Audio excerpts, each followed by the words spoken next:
Selamat datang di presentasi kelompok 1 untuk pertemuan ke-12 dalam mata kuliah Manajemen Pemasaran, dan materi yang kali ini akan kita bahas adalah New Market Offerings.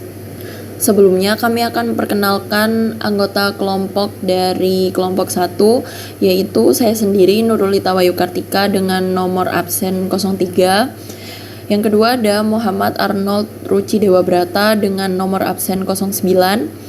Selanjutnya ada Sevana Bila Pratiwi dengan nomor absen 16 dan Daniel Indrawan dengan nomor absen 18.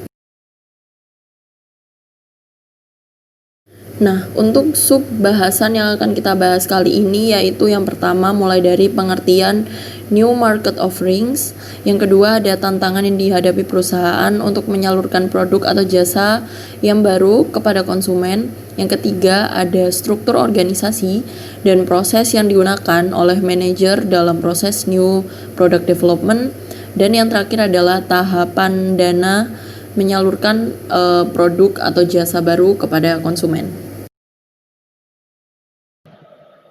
Pengertian New Market Offerings. New Market Offerings adalah proses untuk mengembangkan produk atau jasa yang baru yang bertujuan untuk membangun penawaran pasar dan membawanya ke pasar. Dalam era globalisasi seperti ini, strategi pengembangan produk yang cepat dilakukan untuk memenangkan keunggulan kompetitif serta keuntungan sebagai penggerak dalam menyajikan produk. Inti dari strategi ini yaitu menggabungkan kebutuhan dan keinginan pelanggan dalam penawaran pasar baru. Apple Incorporation merupakan salah satu perusahaan teknologi yang paling inovatif yang ada di dunia. Mereka berhasil membuat pelanggannya merasa puas akan inovasi produk baru yang dihadirkan oleh Apple. Selain itu, Apple juga dinilai menjadi penggerak utama atau the first mover dalam setiap pengembangan teknologi dan menjadi saingan bisnis yang kompetitif mengalahkan pesaingnya terdahulu, yaitu Nokia, HTC, dan BlackBerry. Seperti yang kita katakan tadi bahwa Apple itu merupakan salah satu perusahaan teknologi yang paling inovatif yang ada di dunia. Lalu mengapa dan bagaimana caranya Apple untuk meraih itu semua? Salah satu utamanya adalah dukungan dari ekosistem yang solid dan pengalaman akan pelanggan terhadap produknya atau user experience terhadap produk-produk dari Apple. Nah, brand Apple sendiri itu merepresentasikan apa yang dilihat pelanggan terhadap Apple. Pelanggan merasa tidak masalah membayar produk Apple meskipun itu tergolong dengan harga yang tinggi. Aspek lain yang membuat Apple menjadi salah satu produk paling inovatif yang ada di dunia, yaitu Apple selalu membuat produk yang tidak hanya canggih secara teknis, namun juga sangat dibutuhkan dari sisi masyarakat. Ini yang membuat masyarakat sukar atau susah untuk tidak memberikan perhatiannya terhadap produk Apple. Nah, produk-produk yang diperkenalkan oleh Apple sendiri selalu mudah digunakan, meskipun itu di tangan user yang tergolong jarang memakai perangkat teknologi sekalipun. Apple juga memiliki disiplin riset yang tinggi. Pada setiap produk yang akan diluncurkan, Apple akan melakukan trial and error kurang lebih 2 tahun sebelum produk itu diluncurkan. Sebagai contoh, produk Apple atau iPhone yang diluncurkan pada Oktober 2012 sudah mulai dikerjakan pada kurun waktu 2010 atau 2 tahun sebelumnya. Sama halnya dengan iPhone, produk mereka yang lain juga iPad itu diluncurkan pada Maret tahun 2015 dengan proses pengerjaan yang dilakukan pada 2 tahun sebelumnya. Dengan kurun waktu yang cukup lama, Apple memperhatikan dengan sangat sisi desain, software, komponen, dan lain sebagainya pada setiap produknya. Yang paling penting dalam memahami fenomena naiknya pendapatan Apple adalah memperhatikan dari sisi bisnis modelnya. Sebagai contoh, ketika Apple merilis produk iTunes Produk tersebut tidak hanya menjadi media transfer saja dari MP3 ke iPods, tetapi mereka menerapkan pola baru dalam dunia permusikan dunia. Mereka memposisikan iTunes seperti semacam library untuk musik-musik yang telah beredar. Otomatis, jika publik ingin mengakses musik, ia mesti memakai iPods. Di titik ini, sebagai model bisnis Apple, berusaha membuat ekosistem yang baru yang belum ada sebelumnya. Dengan cara-cara bisnis di atas,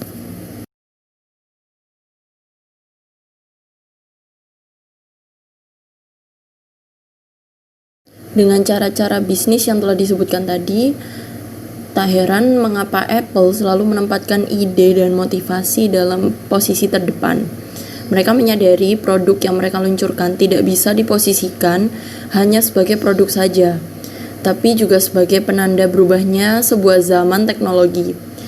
Dalam bukunya, Fred Vogelstein menulis, iPhone bukan sekedar telepon, melainkan komputer portable pertama yang muat di kantong, dipergunakan secara luas, dan dapat melakukan panggilan telepon. Berkat touchscreen-nya, iPhone memiliki banyak fitur yang mustahil dikerjakan oleh telepon lain. Dalam kategori produk baru ada 6 kategori. Yang pertama ada new to the world atau produk baru dengan penciptaan pasar yang baru juga. Jadi produk ini merupakan produk yang pertama kali ada di masyarakat. Lalu yang kedua ada new product lines, yang dimana itu merupakan produk baru dengan pertama kali memasuki pasar yang sudah ada untuk produk semacamnya. Jadi sudah tersedia dari perusahaan lain atau dari merek lain yang membuat produk yang serupa dengan produk yang kita buat. Lalu kita masuk ke dalam pasar yang terdapat produk yang sudah ada tersebut. Itu disebut merupakan new product lines. Lalu yang ketiga ada product line addition atau produk baru hasil modifikasi produk lama. Jadi semisal kita sudah menciptakan satu produk, lalu produk tersebut kita modifikasi dengan mungkin varian yang berbeda dan lain sebagainya, sehingga menghasilkan pilihan-pilihan produk yang banyak dalam produk serupa seperti itu. Lalu yang ada yang keempat yaitu improvements atau revision, di mana produk baru untuk menggantikan produk yang ada untuk meningkatkan kinerja dan nilai, di mana itu merupakan produk yang sudah ada di pasaran lalu mungkin direformulasi untuk hasil yang maksimal dan lebih sesuai dengan kebutuhan customer. Lalu ada yang kelima yaitu reposition products atau produk yang ada yang ditargetkan untuk pasar baru atau segmen baru. Lalu yang keenam ada lower price product, di mana produk baru dengan harga yang lebih rendah.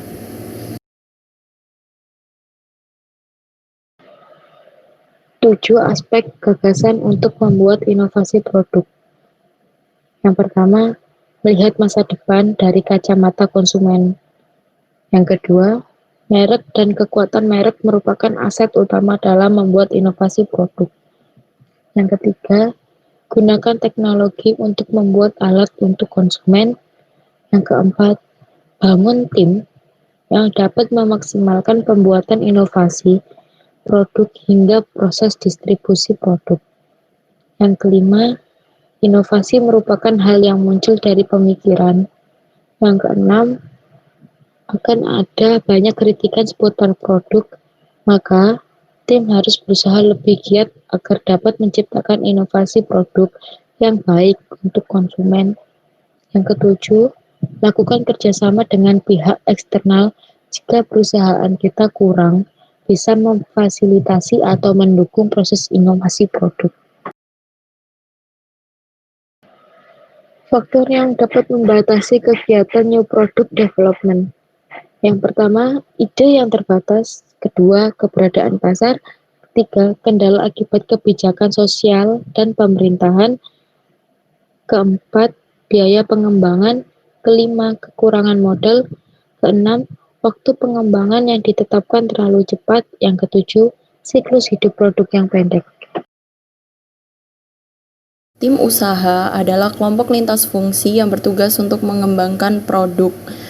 Nah, dalam staf yang terdapat dalam tim ini itu dibebaskan dari tugas-tugas lain dan diberikan anggaran dan kurun waktu tertentu untuk mengembangkan produk atau menciptakan produk yang telah ditargetkan oleh perusahaan. Kriteria staf tim usaha. Yang pertama, memiliki gaya kepemimpinan yang diinginkan oleh perusahaan. Yang kedua, tingkat kemampuan kepemimpinan yang dibutuhkan oleh perusahaan. Yang ketiga, keterampilan dan keahlian yang dibutuhkan oleh tim. Kriteria staf tim usaha. Yang keempat, tingkat minat pada konsep produk yang akan diluncurkan. Yang kelima, potensi dalam setiap anggota tim yang sesuai dengan tujuan akhir dari tim. Yang keenam, pemikiran yang selaras dan inovasi dari setiap individu terhadap produk. Dalam pengembangan produk terdapat 8 langkah untuk menentukan prosesnya. Nah, yang pertama, kita harus menciptakan ide terlebih dahulu, di mana proses penciptaan ide ini merupakan tahapan awal bagi kita dalam menentukan produk yang ingin diciptakan. Dalam tahapan ini, biasanya kita memikirkan ide tentang produk apa yang ingin kita buat, baik produk tersebut sudah ada di pasaran atau belum.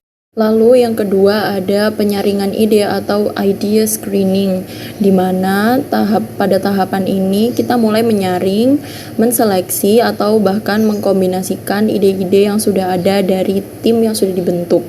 Lalu yang ketiga ada konsep development atau pembuatan dan pengujian ide, yaitu di mana pada tahapan yang ini kita mulai membuat serta menguji ide yang telah terbentuk sehingga menjadi sebuah produk yang berkualitas dan sesuai dengan harapan.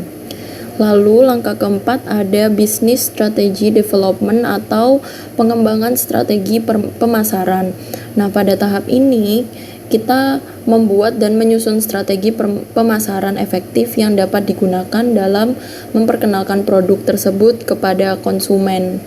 Lalu yang kelima ada product development, di mana pada product development ini atau pengembangan produk ini kita mulai mengembangkan produk yang telah dikonsep menjadi sebuah produk yang sesuai dengan hasil analisis yang dilakukan sebelum-sebelumnya. Lalu langkah selanjutnya ada tes marketing atau tes produk terhadap pasar yang ada. Nah, di tahap ini merupakan tahapan di mana kita mempelajari performance terhadap produk yang dipasarkan. Apakah produk tersebut sudah memenuhi target atau belum? Selain itu, tahapan ini juga biasa digunakan untuk mengetahui pendapat konsumen mengenai produk yang dipasarkan. Lalu langkah selanjutnya ada commercialization atau komersialisasi, di mana tahapan ini merupakan tahapan dalam penciptaan dan pengembangan produk. Tahapan ini juga merupakan tahapan yang dilakukan demi menunjang penjualan yang telah diciptakan dan dikembangkan. Lalu tahapan terakhir ada introduction atau pengenalan produk. Pengenalan produk ini merupakan pengenalan produk yang telah direvisi, yang telah melalui 7 tahapan tadi, sehingga menghasilkan produk yang lebih sesuai dengan kebutuhan pasar konsumen. Seperti itu. Dalam pengembangan produk, cara menemukan ide dalam proses pengembangan produk. Nah, di sini ada 4. Yang pertama yaitu survei konsumen. Survei konsumen ini kita harus tahu bagaimana kriteria tentang customer kita atau konsumen kita. Yang kedua, lakukan wawancara dengan konsumen secara informal. Nah, maksudnya ini yaitu kita harus melakukan pendekatan dengan konsumen agar konsumen itu nyaman dan tertarik kepada produk kita. Yang ketiga, Tetapkan kata kunci untuk menetapkan publikasi produk atau jasa. Dan yang keempat, lakukan pameran produk atau jasa. Nah, untuk pameran ini kegunaannya agar calon customer atau customer kita tahu tentang produk kita yang akan kita jual.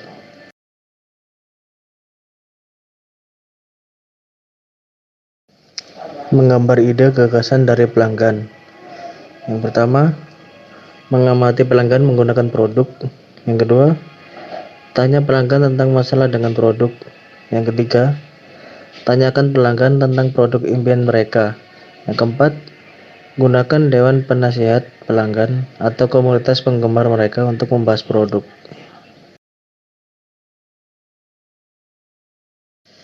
Pembuatan ide. Ada 7 poin yang masuk dalam konteks pembuatan ide. Yang pertama, teknik kreativitas. Yang kedua, daftar gagasan. Yang ketiga, kolaborasi. Yang keempat, analisis morfologis.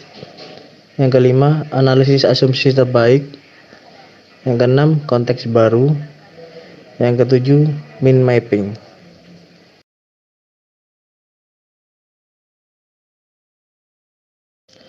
Konsep dalam pengembangan gagasan terdiri dari ide produk, konsep produk, kategori produk, konsep merek, dan pengujian konsep.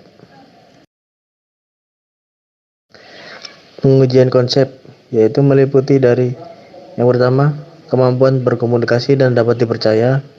Yang kedua, tingkat kebutuhan. Yang ketiga, tingkat kesenjangan. Yang keempat, nilai yang dirasakan. Yang kelima, niat pembelian. Yang keenam, target pengguna, kesempatan pembelian, dan frekuensi pembelian. Oke, sekarang kita berbicara tentang strategi pemasaran. Yang pertama itu menargetkan ukuran, struktur, dan perilaku pasar. Yang kedua, harga, distribusi, dan promosi yang direncanakan untuk tahun pertama. Yang ketiga, target penjualan dan laba jangka panjang dan strategi baruan pemasaran seiring waktu. Nah, di sini ada siklus penjualan produk pada 3 tipe produk yang berbeda. Yang pertama di sini ada untuk grafik yang one time purchase product atau yang hanya dibeli sekali oleh pelanggan. Nah, di sini untuk yang garis X-nya merupakan penanda sebagai waktu dan garis Y-nya merupakan penanda sebagai sales atau penjualannya. Nah, di sini dalam yang pertama ini dalam kurun waktu yang sebentar, kurun waktunya sama semua ya untuk ketiga produk ini. Nah, yang pertama kurun waktu pertama di sini, lalu untuk salesnya itu juga sama semua dalam 3 grafik ini. Nah, tetapi pelanggan ini hanya membeli sekali produk sehingga tidak ada pembelian ulang atau repurchase dari produk yang dibeli oleh customer. Lalu yang kedua di sini adalah infrequently purchase product atau pembelian produk yang jarang oleh customer. Nah, di sini dengan kurun waktu dan tingkat penjualan yang sama, konsumen bisa saja dalam beberapa waktu yang tidak membeli produk dari kita itu melakukan pembelian yang berganti gitu, namun produknya masih tetap sama.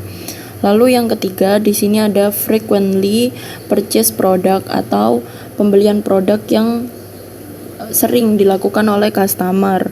Nah, dengan waktu dan penjualan yang sama itu repeat purchase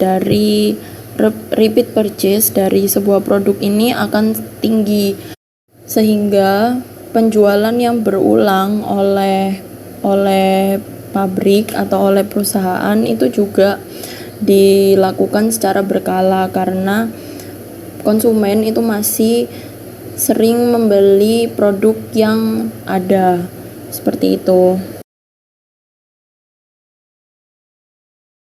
Nah, dalam upaya untuk mengembangkan produk, kita harus mengerti dan kita harus terlebih dulu untuk ngeliat laporan arus kas selama 5 tahun misalnya kalau ini. Jadi laporan arus kas itu harus dilihat dalam perusahaan agar nantinya kalau kita mau mengembangkan produk yang kita punya itu lebih siap dan dananya itu lebih tersiapkan gitu. Nah, di sini sudah ada contoh laporan arus kas selama 5 tahun dalam suatu perusahaan misalnya nih ya. Nah, di yang pertama ini ada income statement, di mana itu adalah sebuah pendapatan masuk yang dilakukan secara 5 tahun gitu. Nah, ini ada beberapa komponen dari atau beberapa hal yang ada di dalam perolehan income statement ini. Misalnya ada harga untuk barangnya sendiri, lalu ada untuk operasionalnya, lalu ada untuk ekspansinya juga atau pengirimannya. Nah, lalu yang kedua ini ada untuk cash flow, di mana cash flow statement ini isinya yaitu tentang bagaimana ini laporan keuangan ini dibuat gitu. Jadi di sini akan ada untuk arus kas masuk dan arus kas keluar. Nah, di akhir-akhirnya nanti akan ada total akhir dari cash balance yang sudah dihitung dari kas masuk dan kas keluarnya. Lalu yang ketiga di sini ada balance sheet, di mana di sini tuh ada perhitungan tentang berapa yang diterima oleh perusahaan, terus inventory dan peralatan-peralatan dan lain-lain. Terus juga ada total asetnya gitu. Nah, lalu di sini juga tertulis untuk total aset yang dipunya oleh perusahaan. Lalu yang terakhir ada beberapa seperti ada kewajiban dan hutang yang harus dibayar oleh perusahaan. Kalau memang perusahaan yang kita punya itu memiliki hutang untuk memenuhi kebutuhan perusahaan ya, jadi itu dicatat semuanya dan pengeluarannya setiap tahun misalnya seperti itu. Nah, pada akhirnya di sini di terakhir ini ada total untuk kewajiban dan hutang dari setiap pembayaran tersebut selama 5 tahun. Jadi disendiri-sendirikan antara tahun 2006 sampai 2010 itu disendirikan totalnya. Seperti itu.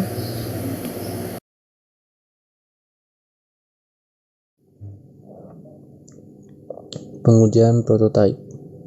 Yang pertama itu dengan pemilahan fungsi, yang kedua penyusunan sistem informasi, yang ketiga dengan evaluasi, dan yang keempat dengan pengujian dasar.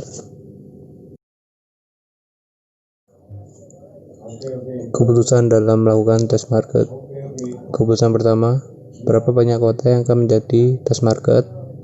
Terus keputusan yang kedua, kota mana saja yang akan menjadi tujuan test market. Terus tujuan ketiga, durasi test marketnya itu berapa lama. Yang keempat, informasi apa yang harus dikumpulkan. Yang kelima, tindakan apa yang harus diambil untuk langkah selanjutnya.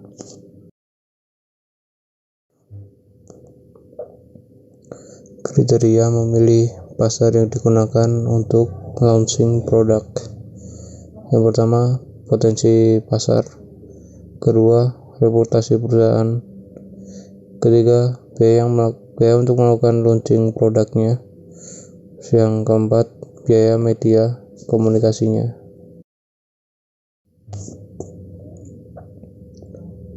Lalu, karakteristik inovasi. Karakteristik yang pertama itu keunggulan yang relatif. Yang kedua, kompatibilitas.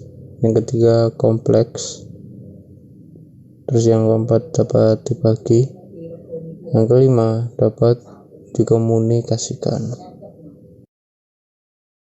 Baiklah, itu tadi merupakan presentasi untuk pertemuan ke-12 dengan materi New Market Offerings untuk mata kuliah manajemen pemasaran. Terima kasih telah mendengarkan presentasi dari kami. Sampai jumpa di presentasi pertemuan ke-13. Terima kasih.